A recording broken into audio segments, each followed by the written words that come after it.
Yes, magandang hapon kasamang Pilik at kasamang Jimmy. Ginawaran ng medalya ng katarungan o katapangan ng nasawing si Patrolman Ayan Valdez habang medalya ng sugatang magiting sa mga sugatang tauhan ng Special Action Force sa enkwentro kontra terorismo sa Tawi-Tawi.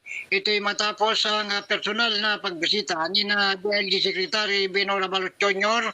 at PP Chief General Romel Francisco Marbel sa mga sugatang tauhan ng Special Action Force at pamilya ng Yumaong si Valdez. Batay kasamang pilit sa ulat sa kapoklame, nasawi si Valdez at sugatan naman sina Patrolman Master Sergeant Muhammad Lee Aharol at Police Master Sergeant Alberto Olbes sa bakbakan kontra terorismo sa barangay Lahay-Lahay, Tandulas, Tawi-Tawi noong nakalipas na Mayo 28.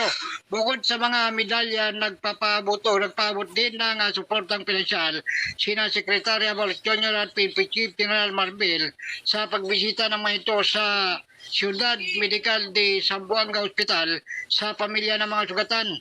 Kasunod ng pagbisita sa ospital, nagbigay din ng taimtim na pagalang sina Abalos at Marbel sa Yumaong Patrolman Valdez sa St. Peter Memorial Chapel sa Barangay Divisoria, Zamboanga City. Bukod sa ginawad na medalya ng katapangan, Pahayag din sina Secretary Abalos Jr. at PNP Chief General Marbel ng paikiramay sa naulilang pamilya at nagbigay ng tulong pinansyal. Ako si Edwin Moreno, nagulat sa DCRG, TNM Radyo, Partido TV.